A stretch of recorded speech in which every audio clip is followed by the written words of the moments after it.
Béni sois-tu, Seigneur. Honneur à toi, louange à toi, Seigneur. Nous te disons merci en ce jour nouveau. Magnifié sois-tu, glorifié sois-tu, Seigneur Jésus-Christ, de ce que tu nous rassembles encore autour de ta parole. Nous sommes là, les cœurs assoiffés de te recevoir. Nous sommes là pour nous abreuver de la source. Nous sommes là pour que tu nous remplisses, pour que tu nous illumines.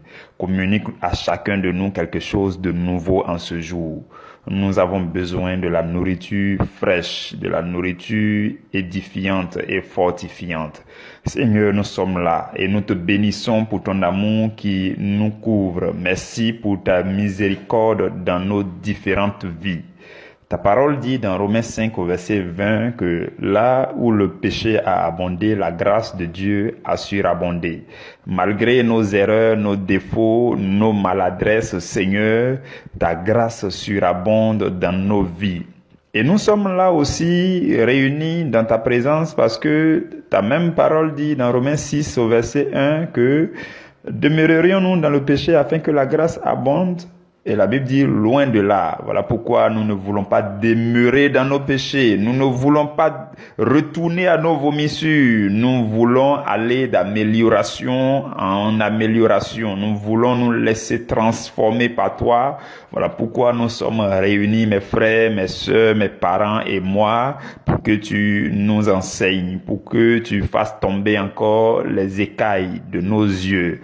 Nous voulons recevoir de toi quelque chose de nouveau. Enseigne-nous quelque chose que nous avions ignoré jusqu'à présent. Enseigne-nous aussi quelque chose dont nous avons besoin maintenant. Dans la situation actuelle de chacun, nous avons besoin de quelque chose qui va nous aider à marcher, qui va nous orienter, qui va nous guider selon nos situations présentes, Seigneur. Viens et touche nos vies. Parle à quelqu'un, parle au cœur de quelqu'un, Seigneur, et redresse nos situations par ta grâce, par ta bonté, par ton amour, Seigneur. Nous voulons rester avec toi, nous voulons marcher en toi. Communique-nous en même temps, Seigneur, la force d'obéissance, parce que ta parole dit dans Jacques chapitre 1 verset 22, ne vous bornez pas à écouter la parole, mais mettez-les en pratique. Seigneur, nous voulons non seulement écouter ta parole, nous en réjouir, recevoir la lumière, mais en même temps communique-nous l'onction pour mettre en pratique ta parole. C'est la pratique de ta parole qui transforme, c'est la pratique de ta parole qui renouvelle, qui fait avancer, qui fait croître spirituellement. Dieu de bonté, nous nous soumettons à toi, nous t'ouvrons le cœur, enseigne-nous, et que toute la gloire revienne à notre Seigneur et Sauveur, Jésus-Christ de Nazareth. Amen. Mes frères, mes sœurs, nous sommes le mercredi 16 décembre et nous allons partager sur un sous-thème. Nous allons rapidement partager sur un petit sous-thème, après quoi nous allons procéder au récapitulatif des enseignements de la 3e semaine. Je nous rappelle que nous sommes à la 7e et la dernière semaine de notre séminaire. Ce que nous faisons essentiellement en cette dernière semaine, c'est de résumer, de récapituler tout ce que nous avions vu durant les 6 semaines passées. Nous avons commencé cela le lundi et aujourd'hui nous allons récapituler les enseignements, les pains de la 3e semaine. Avant ça, nous allons méditer un tout petit peu sur un sous-thème. Ce sous-thème, c'est les murailles de 2021 s'écroulent pour donner accès à ta terre promise. C'est une parole prophétique. Déjà, avec ce sous-thème, dès que tu l'entends, tu devrais pouvoir dire Amen. Parce que le sous-thème te parle, le sous-thème prophétise sur ta vie. Le sous-thème t'annonce une bonne nouvelle, une parole qui te console, une parole qui t'édifie, une parole qui te rassure. Ce sous-thème proclame sur toi une prophétie que tu dois saisir. Le sous-thème dit, les murailles de 2021 s'écroulent pour donner accès à ta terre promise. C'est ce que le sous-thème déclare sur ta vie. Maintenant même. Donc, après toi recevoir, en très peu de temps, nous allons partager ce sous-thème avant de faire notre récapitulatif. Vous voyez, depuis avant-hier, nous parlons de 2021 comme un pays, comme une ville, comme un lieu où nous devons aller. Parce que notre vie, notre accès à notre terre promise, 2021 se trouve dans notre terre promise. Donc, il faut qu'on passe par 2021 pour entrer dans notre terre promise. Donc, pour aujourd'hui, vous allez remarquer que 2021, nous allons considérer, dans le contexte d'aujourd'hui, nous allons considérer 2021 comme la ville de Jéricho. Vous comprenez? Et la terre promise, c'est non seulement 2021 et toutes les années qui viendront après 2021, 2022, et jusqu'à 2030, 2050, en tout cas tout le temps que tu auras vu sur la terre. Donc la ville de Jéricho était la première ville qu'il fallait franchir avant d'entrer dans la terre promise. 2021 de même est pour toi aujourd'hui la première année que tu dois franchir pour entrer dans ta terre promise tout le reste des années après. Nous allons lire Josué chapitre 6, le verset 1 à 5. Josué 6, 1 à 5, je nous lis la parole du Seigneur. Jéricho était fermé et barricadé devant les enfants d'Israël. Personne ne sortait et personne n'entrait. C'est le verset 1. L'Éternel dit à Josué, vois, je livre entre tes mains Jéricho et son roi, ses vaillants soldats. Faites le tour de la ville. Vous tous, les hommes de guerre, faites une fois le tour de la ville. Tu feras ainsi pendant 6 jours. 7 sacrificateurs porteront devant l'arche 7 trompettes retentissantes. Le 7e jour, vous ferez 7 fois le tour de la ville et les sacrificateurs sonneront des trompettes. Quand ils sonneront de la corne retentissante, quand vous entendrez le son de la trompette, tout le peuple poussera de grands cris. Alors la muraille de la ville s'écroulera et le peuple montera chacun devant soi. Parole du Seigneur, nous rendons grâce à Dieu. Frères et sœurs, ces paroles prophétiques ont besoin d'être reçues dans ton cœur. Je ne sais pas, il faut frayer un chemin pour cette parole, un chemin qui traverse ton entendement, ton intelligence, tes raisonnements. Un chemin qui va donner accès à cette parole jusque dans ton homme intérieur, dans ton esprit, dans ton cœur, pour que cette parole porte du fruit. Parce que cette parole s'adresse à toi aujourd'hui.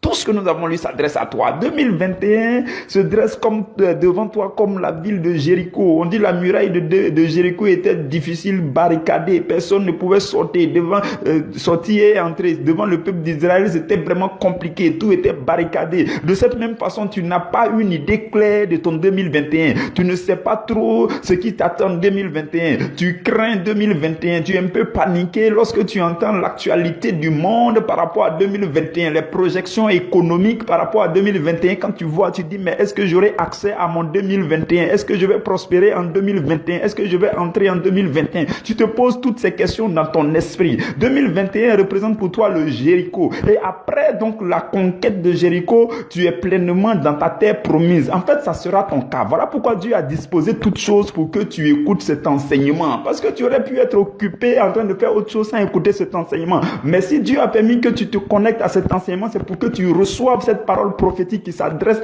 à toi et à ta vie. Reçois ces choses. Reçois-les dans ton cœur. Dans le verset 2, la Bible dit que Dieu a dit à Josué, Dieu a rassuré Josué. De la même façon que Dieu a parlé à Josué, de cette même façon Dieu te parle aujourd'hui. Dieu dit à Josué, il dit, vois, je livre entre tes mains Jéricho. C'est comme si Dieu te disait, je livre entre tes mains 2021, je te donne 2021. Donc tu as la liberté, la latitude, tu as tu as la permission de saisir les extrémités de 2021 pour les remuer dès maintenant. Tu peux commencer à secouer 2021, tu peux commencer à remuer 2021 pour que les fruits mûrs de 2021 tombent dans tes greniers dès que tu vas poser le pas dans le 1er janvier. Donc dès maintenant, faut pas attendre le 31 pour dire non.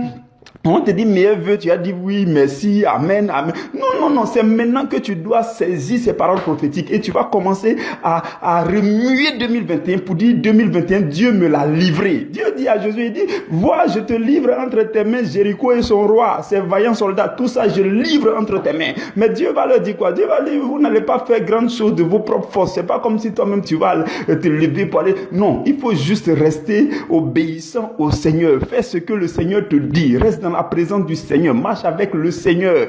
Hein? Sois obéissant. Hier, nous avons vu que Dieu a dit au peuple d'Israël, seulement ne soyez pas rebelles. Non, il ne faut pas être rebelle au Seigneur. Écoute juste le Seigneur. Plonge-toi davantage dans le Seigneur. Les paroles que tu entends dans les méditations, dans la lecture de ta Bible, ce que Dieu te dit de faire, il faut faire. Sanctifie-toi davantage, reste à côté de ton Dieu. Et tu vas voir que Dieu va te donner entièrement 2021. Il dit, je vous donne ce pays et je donne aussi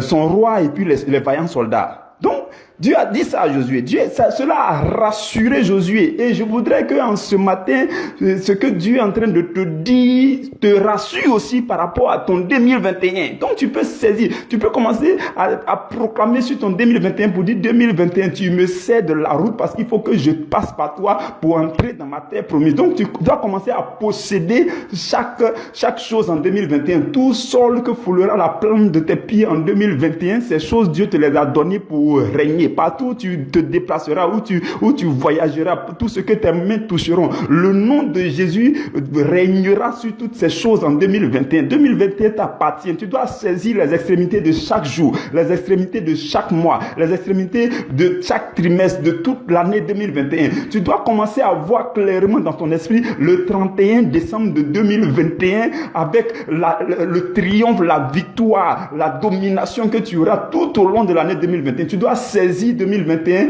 dans l'assurance du Seigneur, avec foi et tu dois saisir 2021. C'est pour toi parce que Dieu te l'a donné. Je veux que tu reçoives ces paroles et que tu marches en fonction de ces paroles. Donc, qu'est-ce que Dieu dit à Josué? Dieu dit à Josué, il dit, bon, vous n'allez pas faire grand chose. Il dit, faites une fois le tour. Vous voyez, vous connaissez bien cette histoire-là, où le peuple d'Israël a pris 6 jours pour faire le tour de la ville de Jéricho. Et le 7e jour, ça a été le jour de boum, le jour où la muraille s'est écroulée, le jour de la grande victoire, le jour de leur triomphe. Et si vous regardez avec un œil prophétique, c'est à travers ces choses que Dieu nous a conduits jusqu'à présent. Parce que quand nous avons commencé ce séminaire début novembre, Dieu a annoncé 7 semaines de séminaire. Et souvenez-vous qu'on a enseigné pendant 6 semaines, tout comme le peuple d'Israël a fait le tour de Jéricho pendant 6 jours. Et au 7e jour, c'est-à-dire en cette 7e semaine, les choses s'ébranlent dans ta vie. En cette 7e semaine, tu saisis ton 2021. Voilà pourquoi tous les sous-thèmes de cette semaine, ça parle de 2021. 2021 est un pays doux, un pays où coule le lait et le miel, un pays très bon que tu dois saisir. 2021, c'est ton Jéricho qui s'ébranle au 7e jour, qui s'ébranle à la 7e semaine de cet enseignement. 2021 est ton année. Tu dois remuer 2021. Tu as la victoire sur 2021. Tout ce que nous faisons, mes frères et mes sœurs, si vous regardez avec l'œil spirituel, vous allez voir qu'il y a la touche prophétique de Dieu dans tout ce que nous faisons. Nous avons enseigné pendant 6 semaines. Et à la 7e semaine, on se met à récapituler les enseignements de chaque semaine. Et en même temps, le Seigneur nous parle prophétiquement sur tout ce qui sera dans 2021. Ta victoire sur 2021. Comment tu dois voir 2021. Comment tu dois marcher avec assurance vers 2021. Comment tu dois foncer vers 2021. Ainsi de suite. Je ne sais pas si vous comprenez ces choses. Si vous avez compris ces choses, on n'a plus besoin de s'attarder dessus. Vous les saisissez. Vous priez en fonction. Désormais, vos prières doivent être orientées de cette façon. Vous priez en fonction. Vous déclarez les choses sur votre 2021. Vous déblayez le chemin. Vous proclamez le sang de Jésus sur vos vies. Vous déroulez le tapis du sang de Jésus sur votre chemin temporel et spatial sur 2021. Dès que le 1er janvier commence net, vous dites, je marche dans le sang de Jésus. Je marche sur le tapis de sang de Jésus. Tout le mois de janvier, tout le mois de février, tout le mois de mai, tout le mois de juin, tout le mois d'avril, tout le mois de ceci, tout le mois de juillet, tout le mois jusqu'en décembre 2021. Tu proclames ces choses sur ta vie parce que il te sera fait selon ta parole. Et Jésus dit encore, il te sera fait selon ta foi. Donc il faut parler avec foi pour que tout ce que tu dis soit visible dans ta vie. C'est ce que Dieu te demande aujourd'hui. Lève-toi tout simplement. Quand tu seras en train de marcher, tu prends le temps de prier, tu dis 2021 c'est mon année. Je rentre dans mon 2021 comme le peuple d'Israël est rentré dans leur Canaan en passant par Jéricho. 2021, ta muraille s'écroule. Qu'est-ce que Dieu a dit à Josué? Dieu dit au 7e jour, tout comme Dieu te dit aujourd'hui, à notre 7e semaine, cette semaine même, les murailles de 2021 ont décidé de sauter parce que Dieu a parlé. Et les murailles de 2021 sautent devant toi.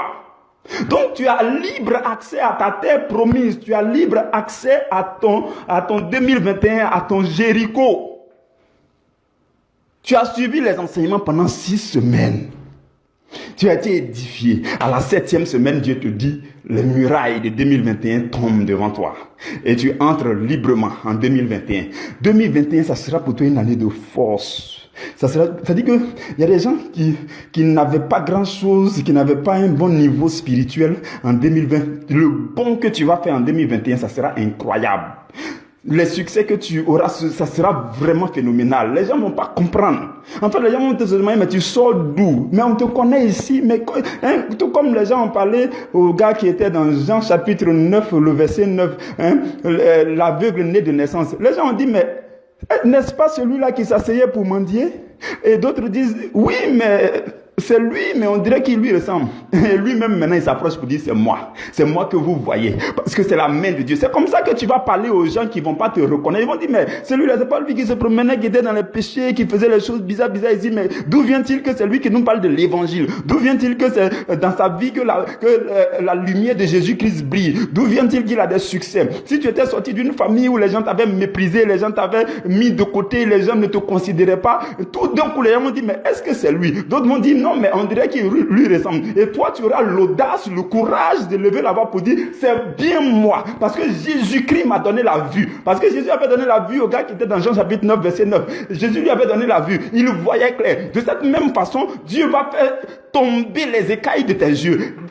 Les yeux de ton âme, de ton cœur seront illuminés. Et tu verras dans les profondeurs de l'excellence de la parole de Dieu. Et désormais, tu vas te lever pour dire, c'est moi. Je vois clair maintenant. Je vois dans la parole. Je vois dans les Écritures. Je vois dans le spirituel. Je vois dans les jeux de Satan. Désormais, la Bible déclare que tu connaîtras la vérité et la vérité te rendra libre. Désormais, je suis libre. Je suis un homme libre. Je marche librement en 2021. Je suis une femme libre. Je marche librement en 2021. Les démons tombent et je marche. Le chemin est défait. Jésus-Christ les a vaincus sur le bois de la croix. Il les a trimballés dans un cortège triomphal. Et j'ai la victoire par le sang de Jésus. J'ai la victoire par le sang de Jésus. Je marche librement et toutes choses me cèdent la route au nom de Jésus. C'est comme ça que tu vas parler, tout simplement. C'est comme ça que tu vas parler. Je te le dis aujourd'hui.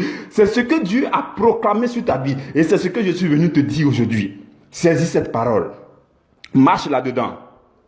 Quand vous lirez Habakkuk chapitre 2, il dit, je suis monté sur la tour pour voir ce que l'Éternel me dirait. Et par la suite, je crois le verset 3 ou verset 4, l'Éternel lui a dit, cette prophétie-là, il faut l'écrire. Écrire la prophétie. Il faut la graver quelque part afin qu'on la lise couramment, afin qu'on la répète couramment. Donc, il faut que tu marches dans cette parole, dans la conscience de ce que Dieu te dit. Ce que Dieu a proclamé sur ta vie, c'est ce que tu seras.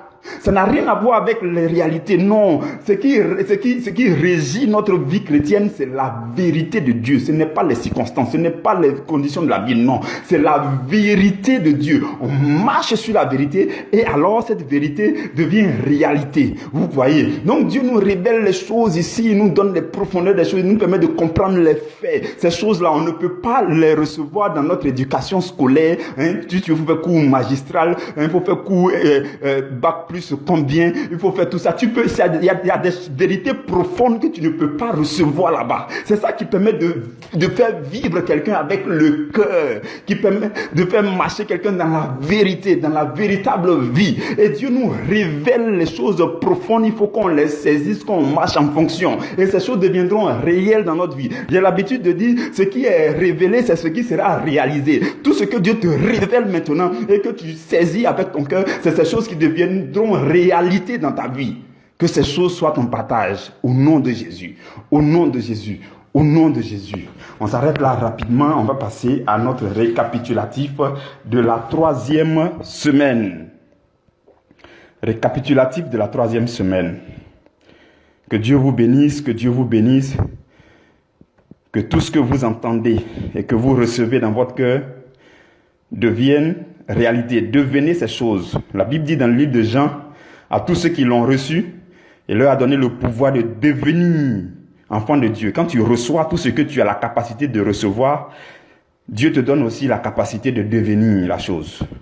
Deviens tout ce que tu entends. Deviens tout ce que tu reçois dans ta vie. Deviens tout ce que Dieu te révèle au nom de Jésus. Au nom de Jésus, amen.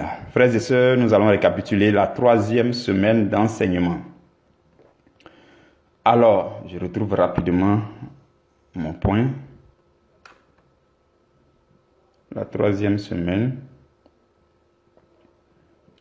Le thème de la 3e semaine, c'était la foi exige la discipline de la langue. Donc, je nous rappelle que le thème général des 7 semaines d'enseignement, c'est les exigences de la foi. Et nous sommes allés point par point, semaine après semaine, avec des thèmes.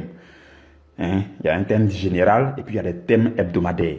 Donc, le thème de cette 3e semaine, c'était la foi exige la discipline de la langue. Ce thème hebdomadaire, nous l'avons décortiqué jour après jour, en 6 jours, du lundi 16 jusqu'au samedi qui a suivi. Donc la foi exige quoi? La discipline de la langue. C'est un thème vraiment intéressant. La foi du chrétien, pour que cette foi agisse, pour que cette foi fonctionne, pour que cette foi rapporte, ou bien pour que cette foi soit fructueuse et productive, il faut que la langue soit disciplinée. Oui. C'est ce qu'on a traité tout au long de cette semaine 3. Et nous sommes allés point par point pour que le sujet soit épuisé. Le lundi 16, notre premier sous-thème, parce qu'il y avait 6 sous-thèmes. Notre premier sous-thème, c'est à quel niveau notre langue intervient-elle dans la manifestation de notre foi? Nous avons commencé par là. Parce qu'on parle de langue et puis on parle de notre foi. Bon, donc, il faut nous dire maintenant à quel niveau la langue intervient. Puisque tu veux nous parler de la discipline de notre langue, alors que nous on est en train de parler de la foi, et puis tu dis que c'est une exigence. Donc maintenant, à quel niveau la langue intervient? C'est par là que nous avons commencé. Le Saint-Esprit, par sa grande fidélité, nous a édifiés. Nous avons traité le même sous-thème là en 2 parties, lundi et puis mardi. Le lundi déjà, j'ai commencé par nous présenter le schéma général de la manifestation de la foi. Oui. La foi se manifeste de façon générale à 4 niveaux. 4 niveaux. Je nous avais présenté ça déjà durant le premier jour. Je nous ai dit que le premier niveau de la manifestation de la foi, c'est la croyance. Quand vous lisez Romains chapitre 10, verset 8 à 10, vous verrez là-bas que la Bible dit, si tu confesses de ta bouche le Seigneur Jésus, si tu crois dans ton cœur que Dieu l'a ressuscité d'entre les morts, tu seras sauvé, ainsi de suite. Et le verset 10 dit, c'est en croyant du cœur qu'on parvient au salut, à la justice, et c'est en confessant de la bouche qu'on parvient au salut. Donc là, on découvre qu'il y a des niveaux de manifestation de la foi. Tout commence dans ton cœur. Tu entends le message de la bonne nouvelle, que ce soit ta première fois, ou que ce soit ta première fois où c'est consistant et c'est puissant. En tout cas, ça te réveille. Mais ça commence dans le cœur. Tu entends la parole, la prédication est puissante, c'est poignant, ça rentre dans ton cœur comme une épée à double tranchant, comme le dit Hébreux chapitre 4 verset 12. Et ça pénètre. Et tu te rends compte que, effectivement, selon Hébreux 4 verset 12, la parole qui a été prêchée avec puissance commence à juger tes pensées et tes sentiments, les pensées et les sentiments de ton cœur. Ça commence à te séparer l'âme et l'esprit, moelle et jointure. Donc, ça commence à faire un travail à l'intérieur de toi. Ça te travaille. Toi-même, tu te rends compte que vraiment, c'était compliqué là où tu étais avant. Cette parole te touche. Donc, dans ton cœur, il y a ce qu'on appelle la croyance dans le cœur qui commence. Tu commences à prêter plus attention au message de la bonne nouvelle. Tu commences à croire en ce que Jésus est. Tu commences à croire davantage au message de l'évangile. Tu commences à croire. La croyance est dans le cœur. Et la Bible dit, c'est en croyant du cœur qu'on parvient à la justice. C'est le premier niveau de la foi. C'est dans le cœur. Mais la foi ne se limite pas là. C'est que tu crois dans ton cœur là. Si vraiment tu crois et que tu sais que tu crois, ça finit toujours par sortir de ta bouche. Parce que la Bible dit, c'est de l'abondance du cœur que la bouche parle. Et quelque part dans 2 Corinthiens chapitre 4 verset 13 je crois, la Bible dit, il y a ce qu'on appelle l'esprit de la foi. Et selon l'esprit de la foi, lorsqu'on croit, on parle. Et l'apôtre Paul dit, nous avons cru, c'est pour ça que nous parlons. Donc tu ne peux pas dire que tu crois dans ton cœur et puis tu fermes ta bouche. Non, la parole de Dieu là, elle est puissante. Elle est bouillonnante. Et puis elle est remuante. Donc, quand ça rentre dans ton cœur là, ça te remue. Au bout d'un certain moment, C'est comme un robinet dont le réservoir est rempli. Si tu ne veux pas ouvrir, même ça s'ouvre sur ça s'éclate comme ça. Donc, à un moment donné, sans t'en rendre compte, la parole qui est remplie de ton cœur commence à sortir. Donc, c'est le niveau de la confession de la foi. La Bible dit, si tu confesses de ta bouche le Seigneur Jésus-Christ. Donc, quand tu crois dans ton cœur, ça remplit ton cœur. Ce que tu entends, ça remplit ton cœur. De l'abondance du cœur, la bouche s'ouvre seule pour parler. La bouche parle. Tu te rends compte que quand on parle de Jésus, tu veux parler aussi. Oui, tu ne peux pas te retenir. Non, ça devient fort dans ton cœur. Donc, tu commences à parler. Donc, tu commences maintenant à exprimer ta foi avec la bouche. Ça, c'est le deuxième niveau de manifestation de la foi. Et je nous ai parlé du troisième niveau dont on parle rarement, mais là où Dieu nous attend, vraiment. C'est la profession de la foi. Le troisième niveau, c'est la profession de la foi. Ça veut dire qu'il faut pratiquer la foi. Tu n'as pas dit tu crois simplement et puis tu proclames, tu dis ça avec ta bouche et puis ça s'arrête là. Non, Dieu veut te voir à l'œuvre. Est-ce que tu vas joindre l'acte à la parole? Oui, c'est ça qu'on appelle la profession de la foi. Comme le mot profession dans les fonctions publiques et autres, là on dit, quelle est ta profession? Je suis tant. Quand tu dis ta profession, ça veut dire que c'est ce que tu pratiques là que tu viens de dire. Donc, la profession de la foi consiste à pratiquer la parole de Dieu, à pratiquer ta foi, à vivre ta foi. Ça devient ta fonction. Donc, désormais, quand on demande, toi, tu es de quel corps? Tu dis, non, je suis du corps du Christ. Quelle est ta profession? Ma profession, c'est la foi. C'est comme ça que les chrétiens doivent parler. Non, je suis... Parce que quand vous demandez les gens du monde, je suis dans le corps médical. Oh non, je suis dans le corps de l'armée. Je suis dans le corps. Toi, désormais, en plus de tous ces corps où tu es là, quand on te demande, tu dis, je suis dans le corps du Christ. Quelle est ta profession alors? Ma profession, c'est la foi. Je pratique la foi. Ma fonction, c'est la foi. On appelle ça, c'est le troisième niveau qui est la profession de la foi. Vous comprenez? Et le quatrième niveau, c'est le témoignage. Tout ce que Dieu remplit maintenant dans ta vie, tu témoignes. Les témoignages sont aussi puissants. Ça édifie les autres. Alors, ce sont ces choses dont nous avons parlé durant le premier jour. Avant d'entamer le deuxième jour, où je nous ai dit effectivement maintenant à quel niveau la langue intervient. La langue intervient au deuxième niveau, au niveau de la confession.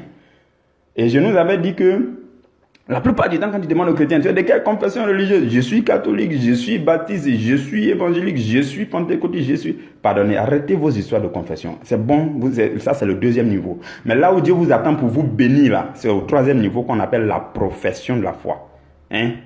Arrêtez vos confessions. Quand tu finis de confesser, tu es en train de te trahir dans les actions. Dieu veut te voir cohérent depuis ton cœur jusqu'à ta bouche, jusqu'à tes actions. C'est les trois niveaux. Dieu veut te voir cohérent dedans. Si tu te trahis à un niveau quelconque, toi-même tu te disqualifies en même temps.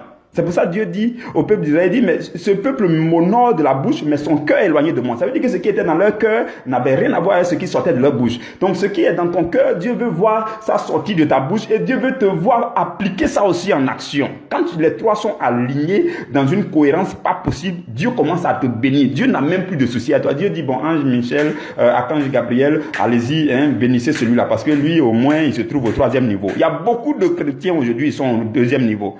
Quelle confession? Confession ta. Pardonnez s'il vous plaît. Le secret que je nous ai donné ce jour-là, c'est que nous devons faire de la foi, de la mise en pratique de la parole, notre profession. Vous comprenez? Donc, nous avons retenu que là où la langue agit, c'est la partie où on parle, là où on professe. Là où on confesse, là où on parle avec la bouche, c'est là que la langue intervient. Et c'est là que la langue peut nous jouer des tours. Oui, c'est bizarre. Nous, on croit quelque chose dans notre cœur. Et puis après, on se retrouve à dire le contraire. La langue nous joue des tours à ce niveau. Et c'est ça qu'on appelle le mensonge entre le cœur et puis la bouche. La bouche ment.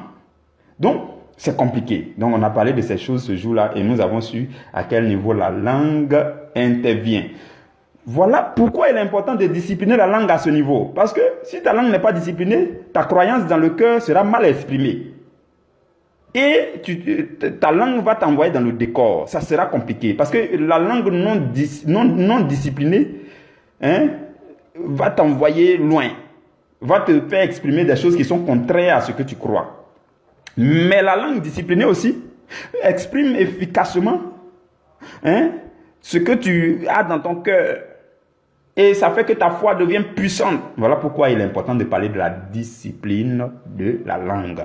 Donc c'était les 2 premiers jours. Je vais aller vite. Le 3e jour, le mercredi, le sous-thème c'était la miséricorde. Oh non, pardon. La misérable incapacité de l'homme à maîtriser sa propre langue. Nous avons vu ce jour-là que vraiment c'est pas facile. Parce que quand vous lisez dans le livre de Jacques au chapitre 3, la Bible dit la langue là, aucun homme ne peut la dompter. Ça, c'est une triste nouvelle. Parce que ta langue qui est dans ta bouche te joue des tours. C'est compliqué. Aucun homme. L'homme n'a pas cette capacité. Celui qui a cette capacité, et c'est ça qui est la bonne nouvelle, c'est le Saint-Esprit qui a la capacité de dompter ta langue. Oui, c'est le Saint-Esprit qui a la capacité de faire ce travail magnifique. Tu peux commencer le travail, mais ça ne va pas aboutir. Hein? Tu peux chercher à bien parler, tu peux chercher à bien faire les choses. Et ce jour-là, je nous ai dit que là, il y a une solution de base que les hommes ont trouvée, même ceux qui ne connaissent pas Jésus. Les gens estiment que, suivez-moi bien s'il vous plaît, je vais préciser ce point-là. Les gens estiment que on parvient à mieux maîtriser notre langue si on apprend les langues et les langages. C'est-à-dire pour celui qui apprend mieux les langues et les langages, il peut alors mieux faire usage de sa langue. Ça, c'est la solution de base qu'on utilise. Voilà pourquoi on t'envoie à l'école pour aller apprendre la langue pour que tu apprennes certaines choses. Les langues et les langages. Quand il dit langage, ça veut dire que quand tu commences à faire mathématiques, sciences, physique, ce n'est plus la langue. La langue française, tu as appris ça de côté, mais ça te permet d'apprendre les langages. Mathématiques, c'est un langage. Sciences physiques, c'est un langage. La médecine, c'est un langage. Donc, les langues et les langages, en les apprenant, ça nous permet de faire quoi? De savoir comment nous exprimer. De savoir choisir les mots pour mieux nous exprimer. Or, quiconque sait choisir les mots pour mieux s'exprimer, celui-là, on peut dire qu'il maîtrise quand même sa langue. Mais ça ne c'est pas la solution parfaite. La solution parfaite viendra du Saint-Esprit. Ça, c'est déjà bon. Cette solution de base qui consiste à apprendre les langues et les langages des hommes dans le milieu humain, c'est déjà bon. Mais ce qui va parfaire ça, c'est le Saint-Esprit. Voilà pourquoi l'apôtre Jacques n'a pas hésité à dire « Aucun homme ne peut dompter la langue. » Parce que c'est un mal qu'on ne peut réprimer. Dans Jacques chapitre 3. Donc, par la suite, le jeudi, nous avons commencé à être pratiques. Comme chaque semaine, il y a toujours, vers le milieu de la semaine, on commence à être plus pratique. Le Saint-Esprit est magnifique, il nous conduit dans des choses assez pratiques quand même, que toi-même tu sais que, comme tu sais ça, en même temps que tu entends aussi, tu reçois la force d'appliquer, tu sais comment l'appliquer. Donc, le jeudi, on a commencé par le premier niveau de responsabilité de l'homme pour la discipline de sa langue. Donc, c'est pas facile pour l'homme de maîtriser sa langue, mais il a sa part de responsabilité. Il y a 2 niveaux de responsabilité de l'homme. Donc, le jeudi, on a parlé du premier niveau de responsabilité. Et nous avons dit que, de façon générale, la langue que tu parles aisément, c'est cette langue-là que tu as entendue fréquemment et aussi que tu as étudiée. C'est sur ce principe qu'on s'est basé.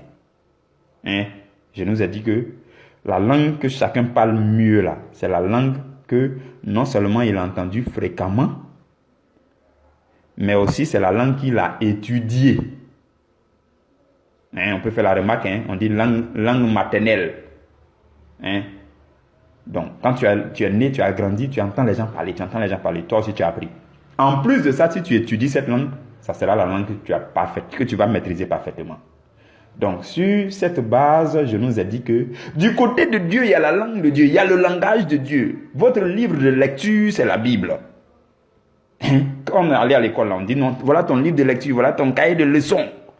Pardon, à compter d'aujourd'hui, si tu veux vraiment apprendre les langues et les langages du côté de Dieu, ton livre de lecture, c'est ta Bible. Tu dois apprendre le vocabulaire biblique, le dictionnaire biblique, les mots qui sont dans la Bible, le grammaire biblique, l'orthographe biblique. Donc, il faut étudier la parole de Dieu. Ça, c'est la première chose. Deuxième chose, il faut entendre fréquemment la parole de Dieu. Donc, il faut écouter les méditations, il faut écouter les enseignements. Donc, deux choses qui rentrent dans la première responsabilité de l'homme. Notez bien ces choses, s'il vous plaît. 2 choses. Ta première part de responsabilité pour que ta langue soit disciplinée. Si tu as déjà fait ça, c'est bon. Le Saint-Esprit va venir prendre la relève. On va parler de ça tout à l'heure. Donc, la première chose, ta première responsabilité contient 2 choses. Première chose, tu t'engages à étudier la parole de Dieu. La Bible devient ton livre de lecture. Ça, c'est la première chose. Deuxième chose, tu tends fréquemment l'oreille à la parole de Dieu. Tu écoutes fréquemment la parole de Dieu. Quand c'est prêché, tu écoutes. Quand on en parle de Dieu ici, tu écoutes. Quand on parle de Dieu là-bas, tu écoutes. Les deux choses réunies font que tu prendras ta responsabilité. Ça, c'est le premier niveau de responsabilité.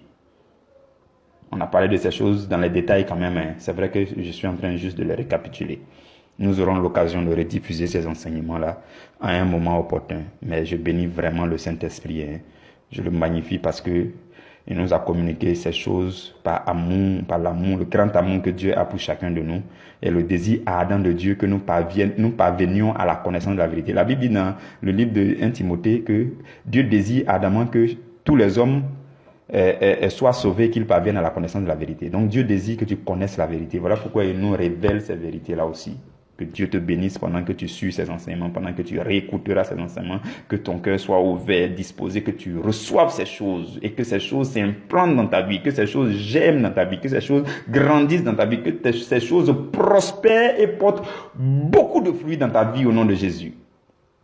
Le vendredi, notre sous-thème, c'était l'intervention du Saint-Esprit. Avant de parler du deuxième niveau de responsabilité le samedi, vendredi d'avant, nous avons parlé de l'intervention du Saint-Esprit pour la discipline de notre langue. Bon, je nous ai parlé de ça rapidement. Le Saint-Esprit commence un travail à l'intérieur d'abord.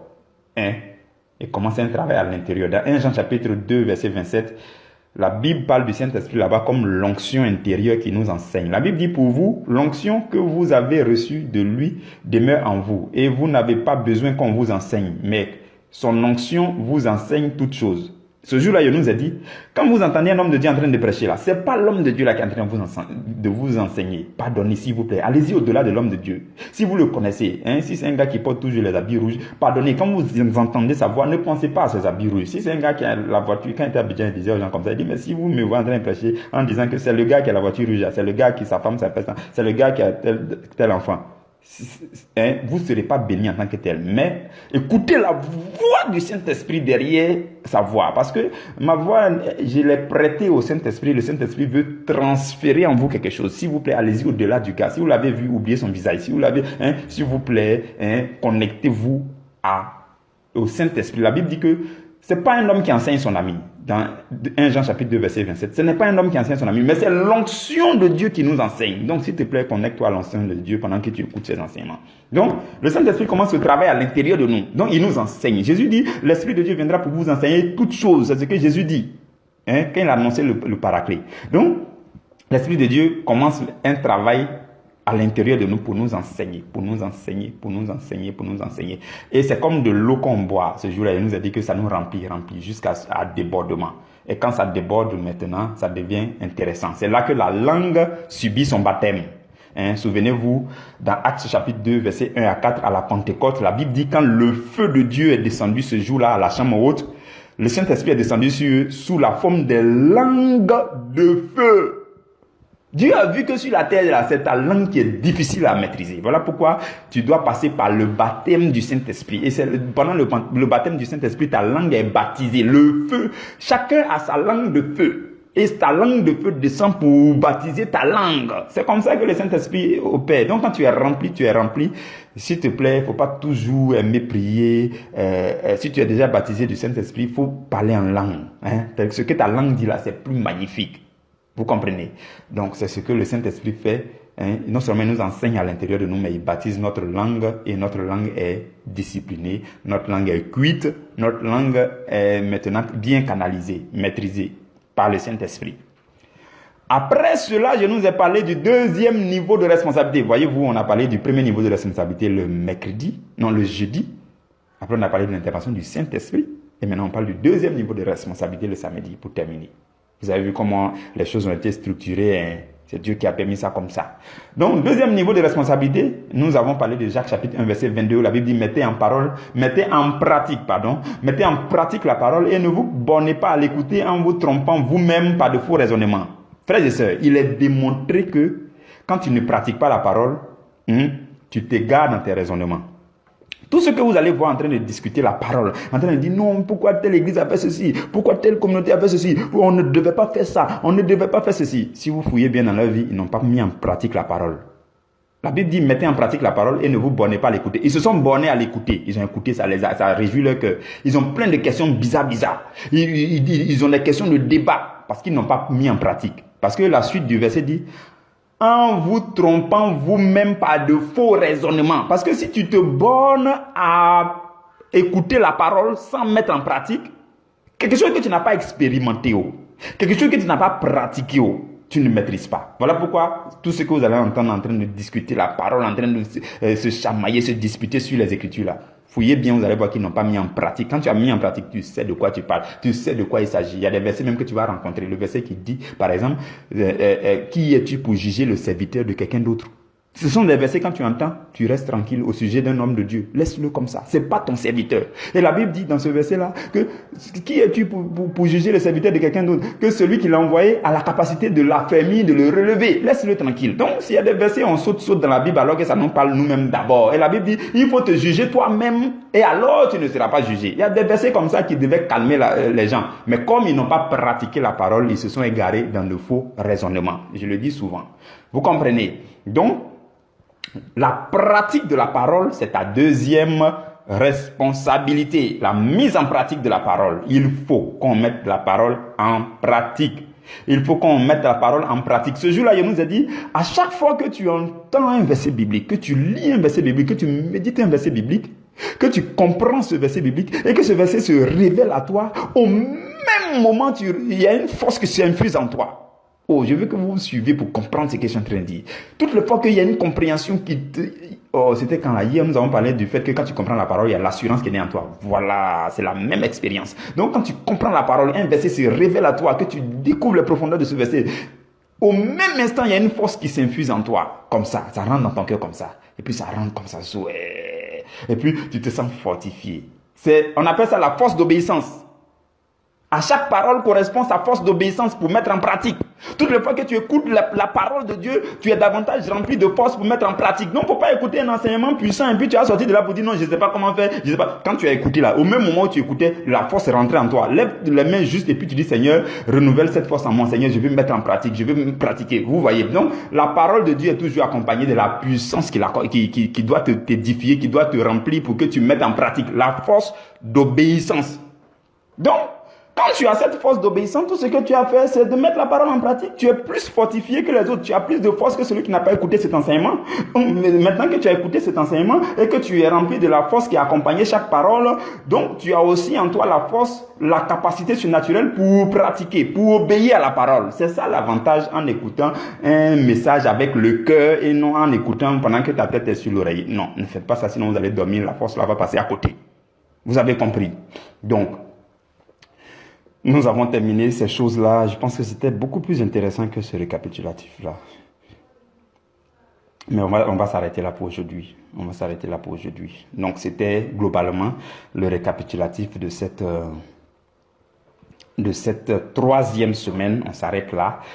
Demain, nous poursuivons notre 7e semaine, la semaine dans laquelle tu auras la victoire sur 2021, la victoire totale, comme Dieu a donné la victoire au peuple d'Israël pour entrer dans leur Canaan. C'est une semaine très prophétique. En début de semaine, je vous ai dit ça, j'ai dit que cette semaine allait être une plateforme prophétique. Donc tiens-toi bien, reçois les paroles avec le cœur, vis en fonction de ça, prie en fonction de ça, marche dedans et ton 2021 sera une partie une histoire d'amour, une histoire de domination, de triomphe. Ton 2021 deviendra entièrement un témoignage à la gloire de Dieu. Que Dieu te bénisse. Rendez-vous demain à la première heure.